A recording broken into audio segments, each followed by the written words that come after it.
Business on Purpose podcast. Recently had a client or a potential client reach out to us, and he told us, hey, I've got a coach that I've been working with that I meet with 4 times a year, and I just don't feel like I'm getting anything done. What do I do? Hey, it's Scott Beebe with the Business on Purpose podcast. Time to let your business burn. Go to letyourbusinessburn.com so that we can help liberate you from the chaos of working in your business. You know, we've had the privilege of being able to coach heroic small business owners for quite some time. And one of the things that we have found and that we really work to embed into the fabric, the culture, the wiring of a small business flow is repetition, predictable repetition. Why?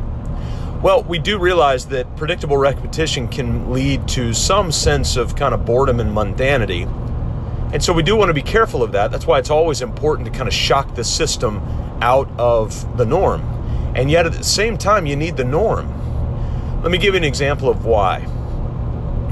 Ashley and I were at a marriage conference this past weekend, and the presenter of the marriage conference, his name's Paul David Tripp, great guy. If you're in the midst of parenting, if you're in the midst of marriage, he is a great tool, a great resource to be able to learn from. Paul David Tripp talked about the power of habits. And he said, you know, habits, there's 2 kinds. There's good habits and there's bad habits. Not very profound, right? Pretty straightforward. He said, but imagine this. Imagine a life without habits. The habits of knowing how to talk. The habits of knowing how to use the restroom in the proper place. That's awkward.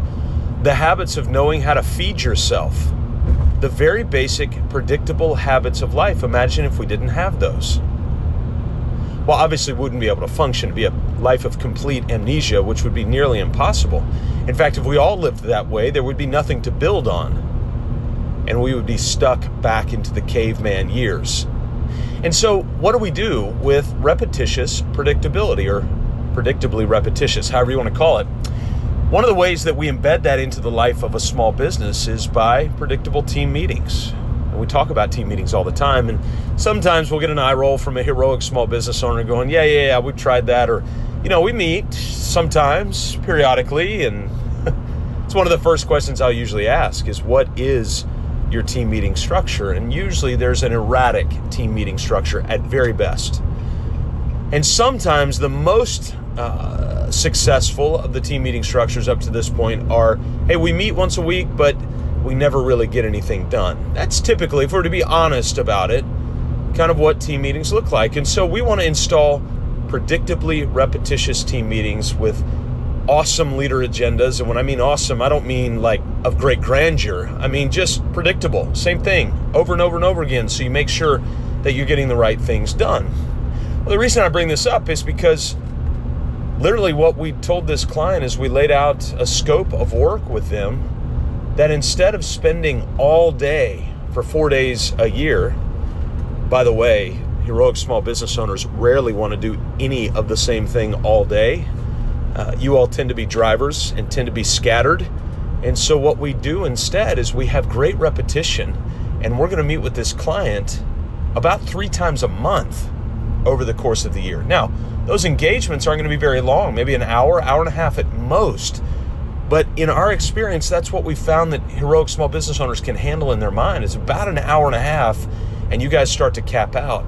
But the repetition over and over and over again leads to something magical. You know what that is? Implementation. So predictable repetition in your life leads to you being able to feed yourself, you being able to carry an intelligible, competent conversation with other people, all because you have repetition in your day. You have repetition in what you're doing. And so I really want to encourage you to audit your day-to-day, audit your business. What are those things that are not repeatable? My guess is, if I had to peek into your business, if you're statistically like most, you don't have a lot of repetition. In fact, you're spending your day constantly putting out fires. That's why we put in the subtitle of our book, Let Your Business Burn. Stop putting out fires, discover purpose, and build a business that matters. It's important. And so one of the ways that we do that is through this tool of predictable repetition. Hey, if you want great repetition, great predictability, write down your vision. Go to mybusinessonpurpose.com/vision. If you want the whole thing, all the tools and templates, go to letyourbusinessburn.com. We'll see you next time right here on the Business on Purpose podcast.